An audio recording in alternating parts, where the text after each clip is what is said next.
Hello दोस्तों, नमस्कार। स्वागत है आप सभी का आपके और हमारे अपने यूट्यूब चैनल मैथ्स टॉपिक में।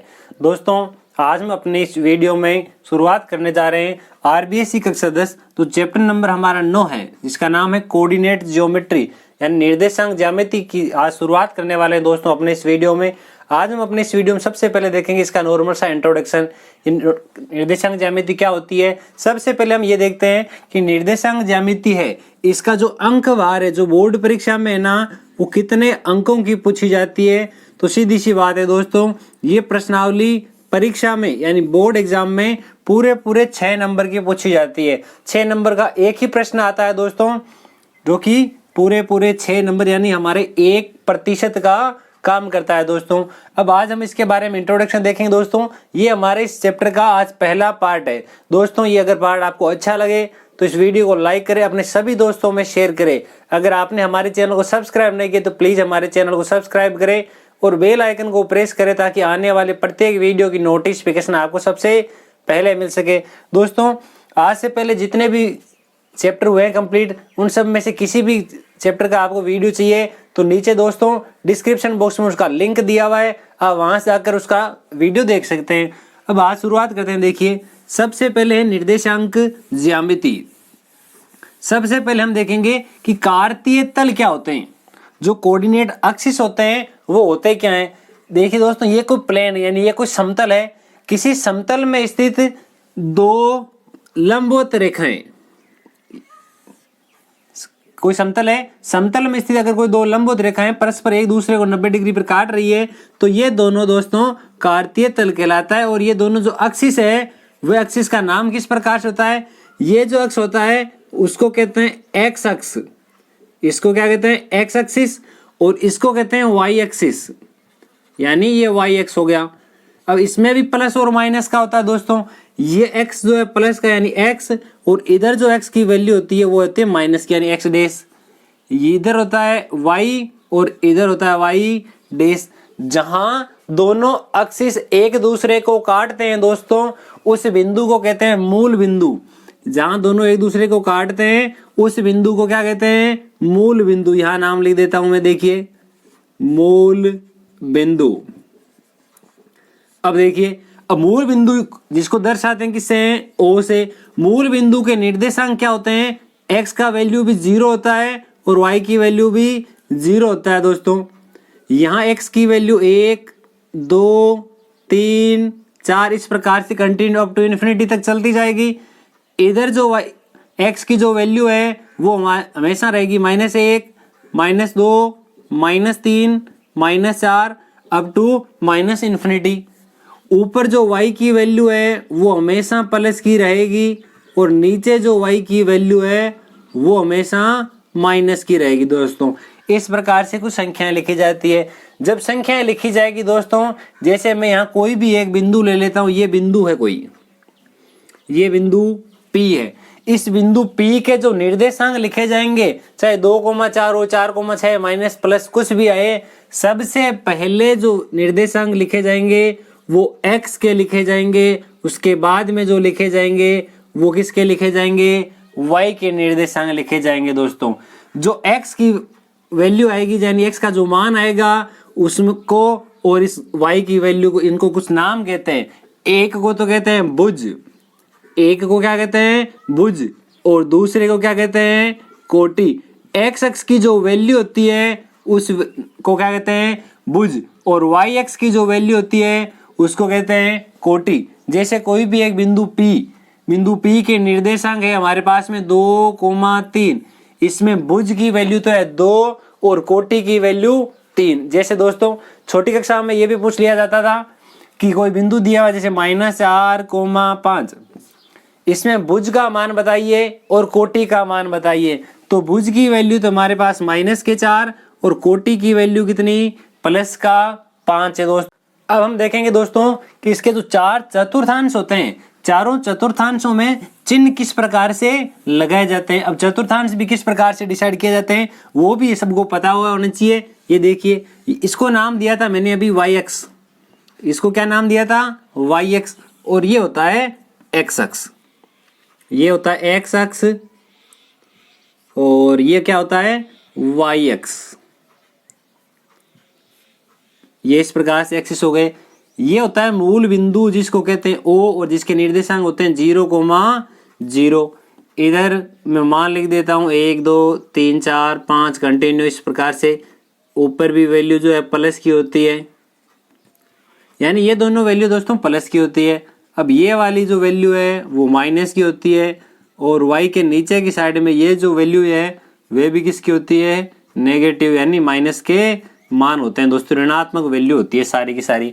अब देखिए प्लस और माइनस का क्या झंझट है। अब देखिए अगर यहाँ कोई बिंदु है तो उस बिंदु के निर्देशांक किस प्रकार से आएंगे।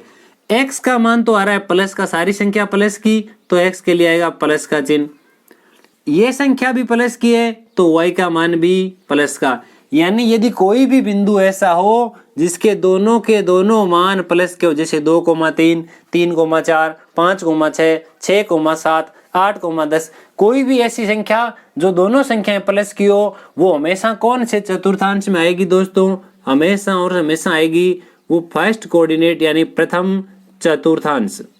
कहाँ आएगी, प्रथम चतुर्थांश में। अब हम इसे थोड़ा सा आगे बढ़ जाते हैं। यदि हमारे पास दूसरा कोई बिंदु इस प्रकार से हो कि ये वाली, देखिए पहले x का मान देखना होता है, x का मान यहाँ ऋणात्मक है, x की सारी वैल्यू माइनस की हो रही है तो यहाँ x का मान माइनस का, जबकि जो y है उस y की वैल्यू ये देख रही है ये प्लस की है। इसलिए मैं कह सकता हूँ कि जो द्वितीय चतुर्थांश है यानी जो हमारा सेकेंड कोऑर्डिनेट है, इसमें क्या होता है दोस्तों, इसमें यदि कोई ऐसा पॉइंट है, कोई भी ऐसा बिंदु दिया गया है जिसके निर्देशांक हमें इस प्रकार से दिए गए हो कि पहली संख्या यानी जो भुज है उस भुज का मान x के निर्देशांक वो यदि हमें माइनस के दिए हुए हो, ऋणात्मक वैल्यू दी गई हो, तो हमेशा वह कौन से चतुर्थांश में आएगा, वह हमेशा दूसरे चतुर्थांश में आएगा। अब इसे आगे की ओर बढ़ते हैं, ये बात करते हैं तृतीय चतुर्थांश की। कौन से चतुर्थांश की, तृतीय चतुर्थांश, थर्ड क्वाड्रिलेट। इसके लिए देखिए मैं पहले x का मान देखूंगा, x का मान ऋणात्मक है तो ये माइनस की वैल्यू, y की वैल्यू भी माइनस की है तो ये भी माइनस का। यानी यदि ऐसा कोई भी बिंदु जिसके निर्देशांक x का मान भी माइनस का हो, y का मान भी माइनस का हो, अर्थात ऐसा कहा जा सकता है कि यदि किसी बिंदु में भुज तथा कोटि दोनों ही ऋणात्मक हो तो वह हमेशा तृतीय चतुर्थांश में आएगा। अब इसे कुछ और आगे बढ़ते हैं तो हम बात करते हैं चतुर्थ चतुर्थांश की। चतुर्थ चतुर्थांश, चौथे चतुर्थांश में क्या होता है, x का मान तो है प्लस का, ये रहा x का मान प्लस का, जबकि ये y का मान हमेशा किसका है, माइनस का। कोई भी ऐसा बिंदु जिसमें भुज का मान तो प्लस का हो यानी धनात्मक हो और यदि कोटि का मान ऋणात्मक हो तो वे चौथे चतुर्थांश में जाएगा दोस्तों। अब एक चीज और हमेशा विशेष ध्यान रखना है कि कोई भी बिंदु है वो इसी प्रकार से लिखा जाएगा, पहले हमेशा भुज का मान यानी x का मान, बाद में y का मान, दोनों के बीच में ये कोमा यानी अल्प विराम का चिन्ह आएगा दोस्तों। इसमें कभी भी हमें इस प्रकार से नहीं करना है कि x की जगह y और y की जगह x, ऐसा नहीं करना है। अब इसमें थोड़ा सा और आगे बढ़ते हैं दोस्तों कि दो बिंदु अगर दिए हुए हैं, दो बिंदु दोनों ही इस प्रकार से कार्तीय तल में है तो दोनों बिंदुओं के बीच की दूरी किस प्रकार से ज्ञात करेंगे। मैं यहाँ कोई एक चतुर्थांश बना देता हूँ। ये मेरे पास 4 चतुर्थांश है, इन चारों चतुर्थांशों में कहीं पर भी यहाँ एक बिंदु है और एक बिंदु, इसको नाम देता हूँ P, इसको नाम दे देता हूँ Q। मैं P को Q से मिला देता हूँ। उससे पहले दोस्तों मुझे यहाँ पता होना चाहिए कि P के निर्देशांक क्या है। मैं मान लेता हूँ P के निर्देशांक है x, y। P के निर्देशांक क्या मान लिया मैंने, x, y। इसी प्रकार जो Q है उसके निर्देशांक भी x, y के रूप में होंगे, क्योंकि पहले x का मान लिखा जाता है उसके बाद में y का। तो इसलिए दोनों में एक को तो मान लो x1, y1, दूसरे को मान लो x2, y2। इसको मान लो x1, y1, इसको मान लो x2, y2। दोनों में से किसी को भी मानो, कोई फर्क पड़ने वाला नहीं है। मैं इसको भी यहाँ इस प्रकार से मिला देता हूं। अब ये देखिए दोस्तों, यहाँ पर ये जो बिंदु किस प्रकार से लिए जाते हैं, एक छोटी सी बात करते हैं। यहाँ 1, यहाँ 2, यहाँ 1, यहाँ 2, यहाँ 3।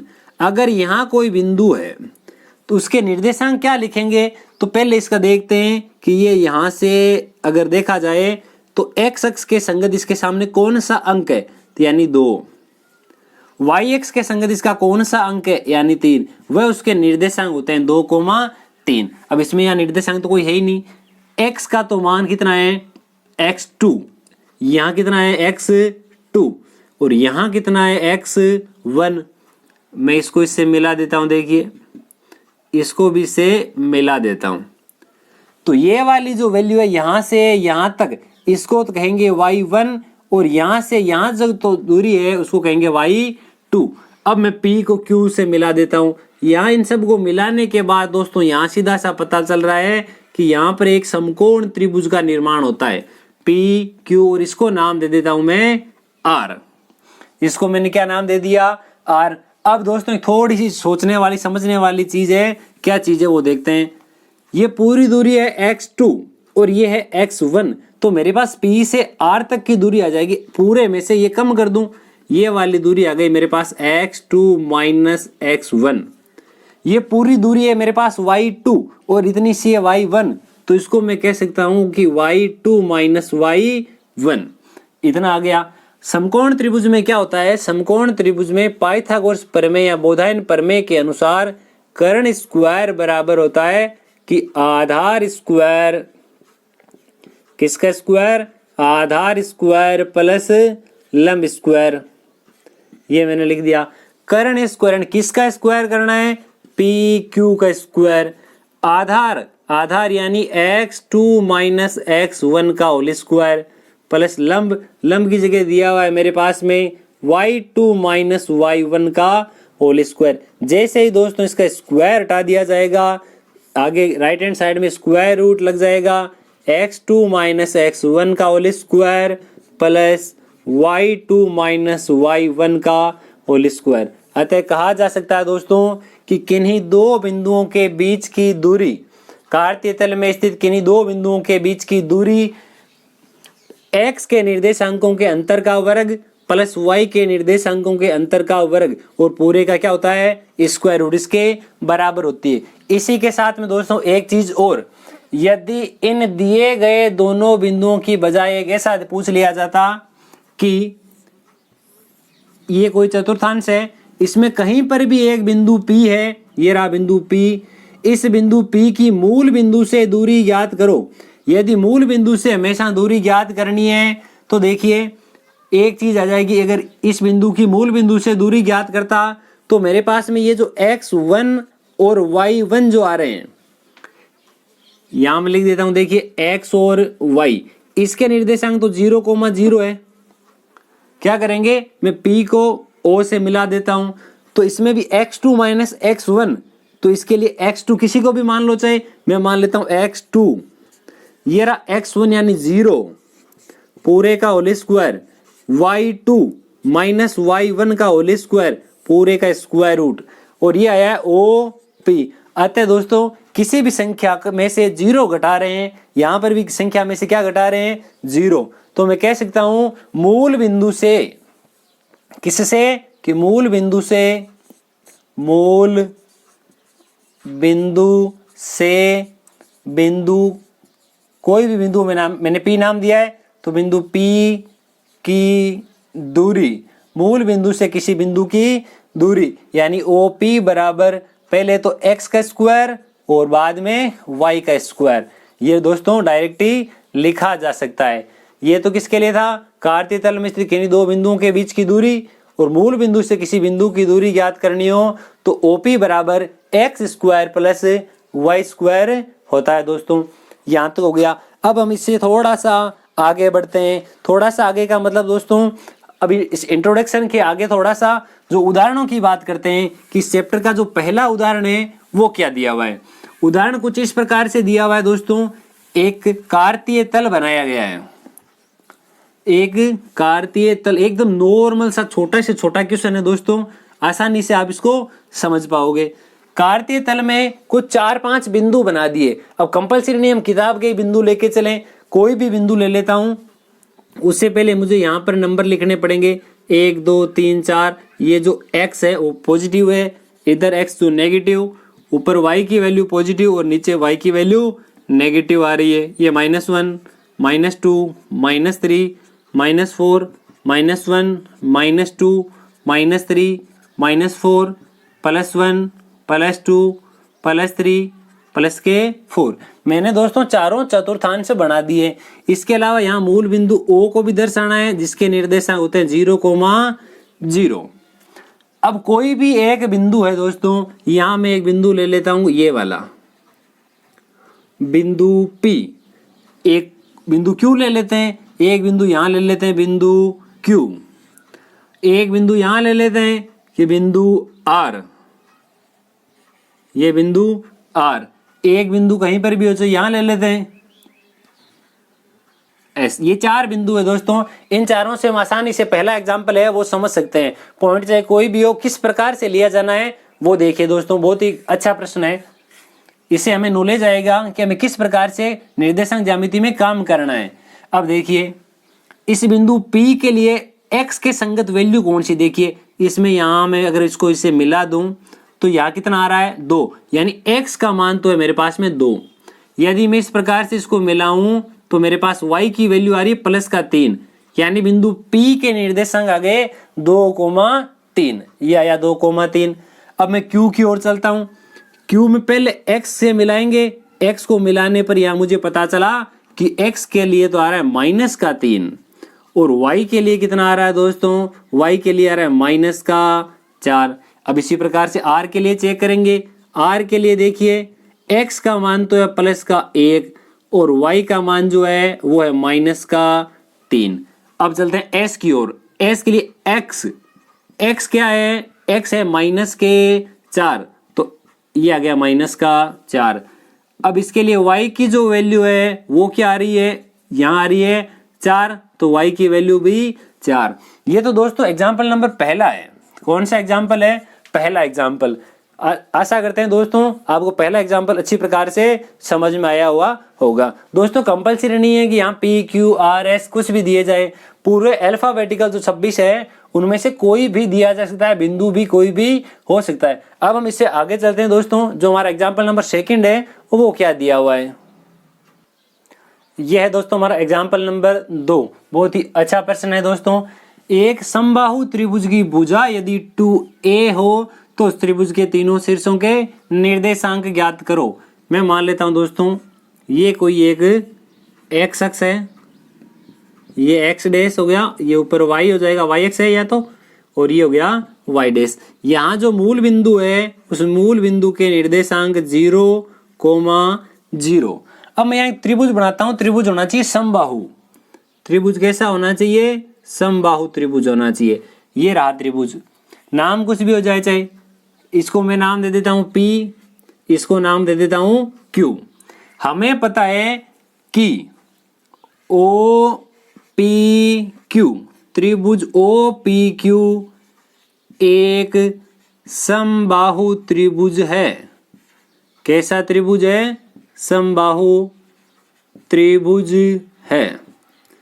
यदि एक समबाहु त्रिभुज है तो O से P तक की दूरी, O से Q तक की दूरी और P से Q तक की दूरी, ये सभी दूरियां समान है। और है कितनी, जो हमें प्रश्न में दिया गया है ये सभी की सभी कितनी है, 2a। ये 2a है, तो ये दूरी आ गई मेरे पास में 2a। यहां देखिए दोस्तों एक चीज हमें हमेशा याद रखनी है कि x अक्ष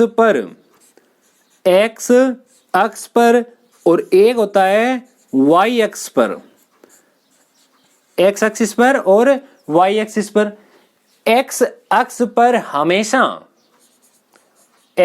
पर हमेशा y की जो वैल्यू है वो होती है 0 और y एक्स पर दोस्तों हमेशा ही हमें याद रखना है y एक्सिस पर x की जो वैल्यू होती है वह होती है 0। यानी इस पूरी लाइन पर अगर कोई भी बिंदु स्थित है, यानी x अक्ष के ऊपर कोई भी बिंदु स्थित है, उस बिंदु के लिए y का मान 0 होगा। और यदि y एक्सिस पर कोई भी बिंदु स्थित है तो उसके लिए x अक्ष का मान 0 होगा। तो ये कौन सा अक्ष है, x अक्ष। x अक्ष पर y का मान कितना, 0। यानी बिंदु 1 है उसके निर्देशांक 0 0, दूसरा उसके निर्देशांक 2a, 0, दो बिंदुओं के निर्देशांक है, तीसरे बिंदु के निर्देशांक मुझे चाहिए। मैं ऐसा काम कर देता हूं, बिंदु P से एक लंब डाल देते हैं, नाम दे देता हूं मैं कुछ भी M या PQR नाम दे दो चाहे। PM एक लंब डाला है मैंने, वो भी कौन से पे, OQ के ऊपर। कहां पर, OQ के ऊपर। अब हमें पता है समबाहु त्रिभुज के शेष से सामने वाली भुजा पर डाला गया लंब सामने वाली भुजा को समान दो भागों में बांटेगा। ये पूरा 2a था तो ये भी हो जाएगा a और ये भी हो जाएगा a। अब यहां देखिए दोनों साइड एक एक त्रिभुज बनते हैं। एक तो ये रहा त्रिभुज OMP, तो मैं बात करता हूं त्रिभुज OMP की। अब देखिए इस बिंदु P के निर्देशांक चाहिए मुझे। कौन से बिंदु के, P के। तो यहां बिंदु P को मैं यदि नीचे मिलाऊं तो यहां तक की दूरी O से ये इस M तक की दूरी ये तो है A, यानी मुझे पता है X का मान तो A है, पर Y का मान हमें यहां से प्राप्त होगा कि ये दूरी कितनी है। अब यहां से इसका मतलब मुझे PM का मान ज्ञात करना है। तो त्रिभुज OMP में पाइथागोरस प्रमेय से, पाइथागोरस या बोधायन प्रमेय से, पाइथागोरस प्रमेय से, पाइथागोरस प्रमेय में क्या होता है, कर्ण स्क्वायर, हाइपोटेनिस का स्क्वायर बराबर लंब स्क्वायर, परपेंडिकुलर स्क्वायर प्लस आधार यानी बेस स्क्वायर, ये हो गया। अब इसमें कर्ण का स्क्वायर, कर्ण का स्क्वायर यानी किसका स्क्वायर, OP स्क्वायर, ये रहा OP स्क्वायर, लंब स्क्वायर यानी PM स्क्वायर, PM स्क्वायर, आधार स्क्वायर यानी A स्क्वायर, A स्क्वायर, या मैं लिख दूं एक बार के लिए OM स्क्वायर। एक बार तीनों की तीनों मैंने भुजाएं लिखी है। अब देखिए O से P तक की दूरी, O से P तक की दूरी OP का मान है मेरे पास 2a, तो यहां मैं लिख देता हूं 2a का whole square, PM square, OM का मान है मेरे पास a है तो यानी a स्क्वायर। अब PM अपने स्थान पे रहेगा, PM स्क्वायर बराबर 2 का स्क्वायर होता है 4, ये a स्क्वायर, ये प्लस का a स्क्वायर। अब मैं इसको यहां लिखता हूं 4a स्क्वायर, ये a स्क्वायर प्लस का है, इधर आएगा तो किसका हो जाएगा, माइनस का। तो मेरे पास बचेगा PM स्क्वायर बराबर 4a स्क्वायर माइनस का a स्क्वायर, इसका मतलब हो गया 3a स्क्वायर। और जैसे ही मैं स्क्वायर हटा दूंगा तो मेरे पास आ जाएगा अंडर रूट में 3a स्क्वायर। यहाँ a के ऊपर स्क्वायर और अंडर रूट दोनों है तो दोनों कैंसिल हो जाएंगे, यहाँ बचेगा अंडर रूट 3a। PM की वैल्यू आ गई, ये वाली दूरी आ गई, यहाँ तक की दूरी जो है वो अंडर रूट 3a है, तो यहाँ आ जाएगा y का मान अंडर रूट 3a। एक बिंदु, ये दूसरा बिंदु और ये तीसरा बिंदु, अतः त्रिभुज OPQ के शीर्षों के निर्देशांक, त्रिभुज OPQ के शीर्षों के निर्देशांक। अब देखिए कौन कौन से, एक तो है 0,0, दूसरा जो है वो है 2a,0 और तीसरा अभी मेरे पास निकल के आया है कि a, अंडर रूट 3a। ये त्रिभुज के तीनों शीर्षों के निर्देशांक हो गए। दोस्तों ये हमारा एग्जाम्पल नंबर 2 कंप्लीट होता है। अब हम इससे कुछ आगे बढ़ते हैं। एग्जाम्पल नंबर जो 3 दिया हुआ है, उस एग्जाम्पल नंबर 3 में 2 बिंदु है, दोनों बिंदुओं के बीच की दूरी पूछिए। देखिए एग्जाम्पल नंबर जो 3 है उसमें 2 बिंदु दिए हुए हैं। पहला जो बिंदु है वो तो है 2,3। पहला बिंदु क्या है, मैं बात करता हूं एग्जाम्पल नंबर 3 की। एग्जाम्पल नंबर 3 में दिया हुआ है 2 बिंदुओं के बीच की दूरी ज्ञात कीजिए। दोनों बिंदुओं के दिए हुए कौन कौन से हैं वो देखते हैं। पहला बिंदु 2,3, और दूसरा बिंदु 5,6। एक तो बिंदु क्या है 2,3 और दूसरा बिंदु है 5,6। प्रश्न बोला है दो बिंदु 2,3 और 5,6 के बीच की दूरी ज्ञात करो। मैं इनको नाम कुछ भी दे देता हूं, चाहे एक को ए नाम दे दो, दूसरे को बी नाम दे दो, पी और क्यू, एक्स और वाई, कुछ भी नाम दे सकते हैं। तो सबसे पहले हम यहां लिखेंगे दूरी